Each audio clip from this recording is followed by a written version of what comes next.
नमस्कार, आपका स्वागत है आपके अपने इस यूट्यूब चैनल पर। हमने आधुनिक काल के बारे में देखा कि आधुनिक काल में किस प्रकार की रचनाएं हैं वो लिखी जा रही थी, किस प्रकार से वो पीछे के कालखंडों से अलग थी या भिन्न थी। तो उनमें हमने आधुनिक काल की विशेषताएं, प्रवृत्तियां हैं वो देख ली। आज हम भारतेंदु हरिश्चंद्र के बारे में जानेंगे। भारतेंदु हरिश्चंद्र का जन्म कब हुआ, मृत्यु, उनके पिता माता पिता, उनकी शिक्षा, उनकी जो रचनाएं हैं वो कौन कौन सी है और उनका जो मुख्य योगदान है वो क्या है। तो भारतेंदु हरिश्चंद्र का जन्म है वो 9 सितंबर 1850 ईस्वी, भाद्रपद शुक्ल 1907 विक्रमी पंचमी को इनका जन्म हुआ। इनकी मृत्यु 1886 ईस्वी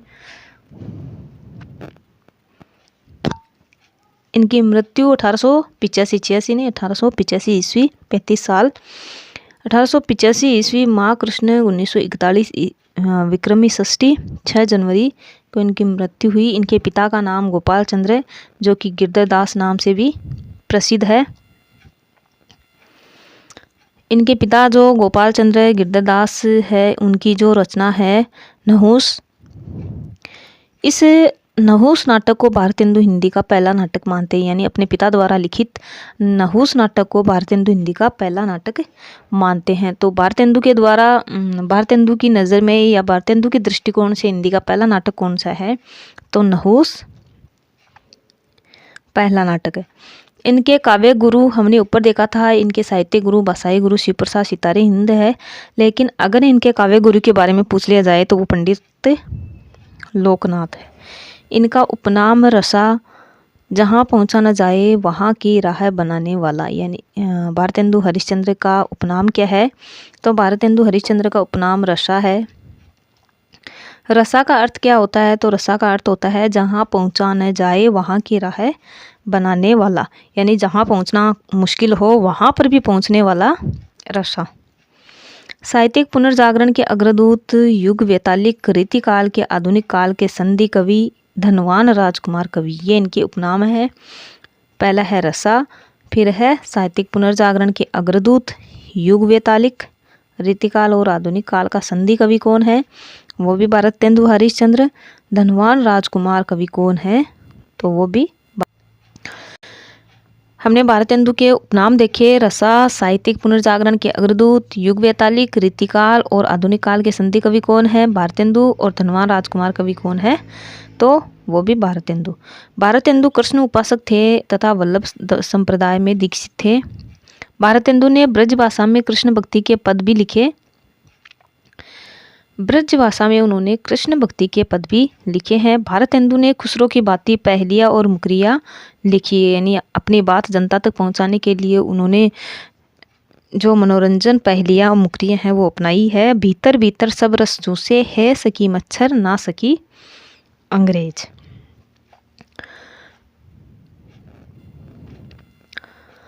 भारतेंदु मंडल के देदीप्यमान नक्षत्र कौन है, देदीप्यमान नक्षत्र है तो प्रताप नारायण मिश्र और बालकृष्ण भट्ट।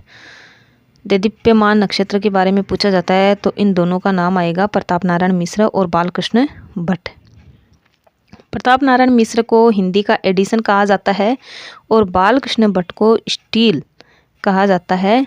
बालकृष्ण भट्ट है वो समर्थ निबंधकार है। यानी सबसे अच्छे जो निबंध है वो बालकृष्ण भट्ट ने लिखे हैं। तो हिंदी का स्टील है वो बालकृष्ण भट्ट है, हिंदी का एडिशन है वो प्रताप नारायण मिश्र है। अब आता है भारतेंदु मंडल। भारतेंदु मंडल में कौन कौन कवि थे, तो इनके बारे में कई बार प्रश्न पूछ लिया जाता है कि कौन नहीं है कौन है, तो इनको अच्छे से आपको ध्यान में रखना है। तो भारतेंदु मंडल में भारतेंदु स्वयं, भारतेंदु और प्रताप नारायण, बालकृष्ण भट्ट, ये तो हमने देखा ही, दोनों ददीप्यमान नक्षत्र है। इसके अलावा बद्री नारायण चौधरी, प्रेमगन, अंबिका दत्त व्यास, राधा कृष्ण दास और जगमोहन सिंह, ये है भारतेंदु मंडल के अंतर्गत आते हैं। 2 इनमें से ददीप्यमान नक्षत्र आते हैं और 4 है भारतेंदु सहित 4 जिनको चौकड़ी कहा जाता है, भारतेंदु की चौकड़ी। भारतेंदु की चौकड़ी यानी 4 जिसमें भारतेंदु है और प्रताप नारायण मिश्र, 2 देदीप्यमान नक्षत्र है जिनको हमने देखा था वो हो गए, और एक बद्री नारायण चौधरी, एक भारतेंदु स्वयं। तो इस प्रकार भारतेंदु की चौकड़ी के अंतर्गत ये 4 कवि आते हैं। पूछा जा सकता है चौकड़ी में, और हमें इन चारों के अलावा और अन्य नाम नहीं बताना है। भारतेंदु एक कुशल नाटककार थे, सबसे ज़्यादा है वो भारतेंदु ने नाटक लिखे और नाटककार के रूप में ही ज़्यादा प्रसिद्ध भारतेंदु हुए हैं। यद्यपि भारतेंदु की सशक्त विधा नाटक थी, किंतु भारतेंदु युग की सशक्त विधा है वो निबंध थी। भारतेंदु की विधा है वो सशक्त विधा नाटक थी, यानी नाटक उन्होंने सशक्त रूप से लिखे हैं, किंतु संपूर्ण भारतेंदु युग की अगर हम सशक्त विधा देखते हैं तो वो निबंध थी। प्रश्न पूछा जा सकता है कि भारतेंदु युग की सशक्त विधा कौन सी है, तो उसमें आपको निबंध करना है। जबकि भारतेंदु की स्वयं की अगर पूछ ली जाए तो उनकी स्वयं की सशक्त विधा है वो नाटक थी, जिसके समर्थ निबंधकार बालकृष्ण भट्ट थे। यानी संपूर्ण भारतेंदु युग की सशक्त विधा है वो निबंध थी। निबंध पर्याप्त मात्रा में लिखे गए और अच्छे निबंध लिखे गए, और उनके जो समर्थ निबंधकार है वो बालकृष्ण भट्ट थे।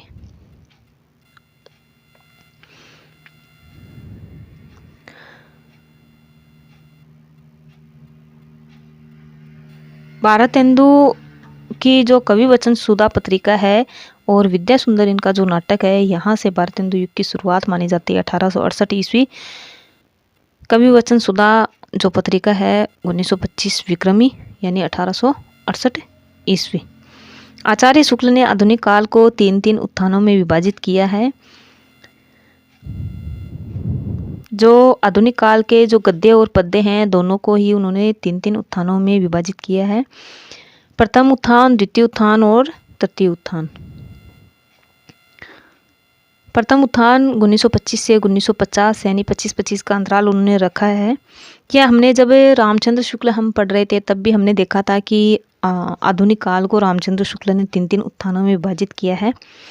तो प्रथम उत्थान है वो 1925 से 1950 विक्रमी, गद्य में भी यही है और पद्य में भी यही है। फिर द्वितीय उत्थान है 1950 से 1975 विक्रमी। तृतीय उत्थान है 1975 से आगे।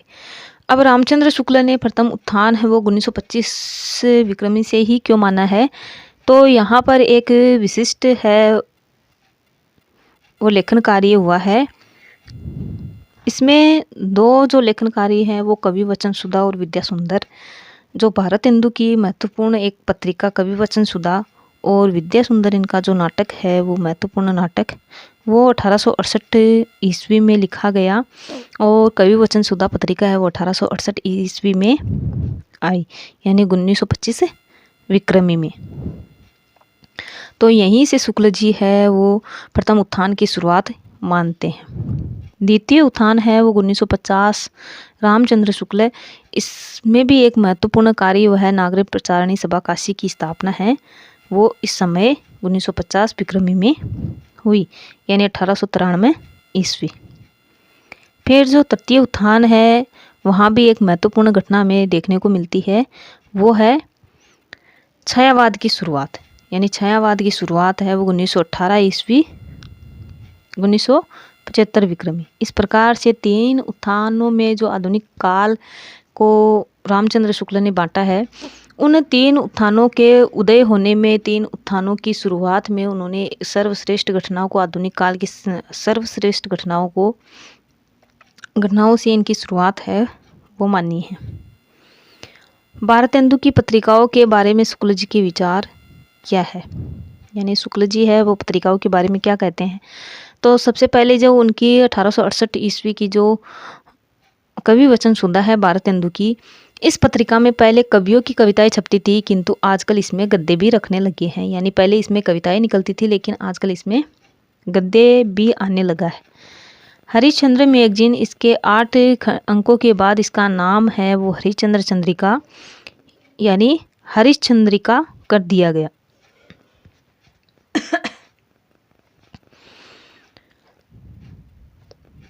हरिश्चंद्र मैगजीन है वो 1873 ईस्वी में आई। इसके पहले 8 अंकों तक इसका नाम हरिश्चंद्र ही था, लेकिन इसके बाद में इसका नाम हरिश्चंद्र चंद्रिका या हरिश्चंद्रिका कर दिया गया 1874 ईस्वी में। यह मासिक पत्रिका थी। जिस प्यारी हिंदी को देश ने अपनी विभूति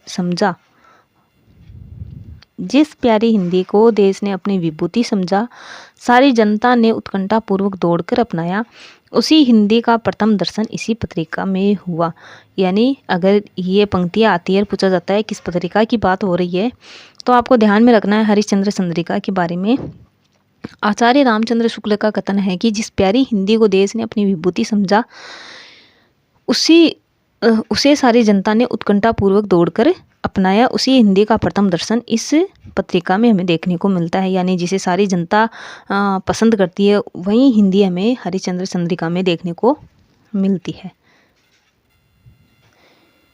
हिंदी गद्य का पहले पहल ठीक परिष्कृत रूप का उदय इसी चंद्रिका में हुआ। भारतेंदु ने नई सुधरी हुई हिंदी का समय इसी काल से माना।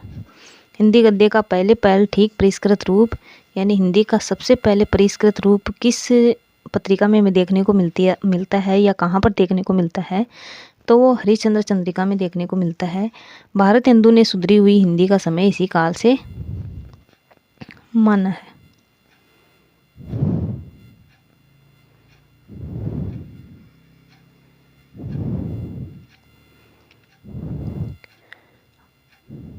उन्होंने अपनी कालचक्र नामक पुस्तक में नोट किया कि हिंदी नई चाल में ढली। 1873 ईस्वी में जो भारतेंदु हरिश्चंद्र की पुस्तक थी, कालचक्र नामक पुस्तक, उसमें उन्होंने लिखा कि हिंदी नई चाल में ढली। इसी चंद्रिका के साथ हरिश्चंद्र हिंदी का उदय हुआ। बद्रीनारायण चौधरी भारतेंदु के संपादकत्व की प्रशंसा करते थे। वे बड़ी मेहनत से लेख और नोट तैयार करते और मैटर को बड़े रोचक ढंग से सजाते थे। ये यहाँ पर रामचंद्र शुक्ल है, वो भारतेंदु की प्रशंसा कर रहे हैं। वे बड़ी मेहनत से लेख और नोट को तैयार करते और मैटर को बड़े रोचक ढंग से सजाते थे। यानी बद्रीनारायण चौधरी है, वो प्रशंसा करते थे और किन शब्दों में करते थे, तो वो इस तरह से।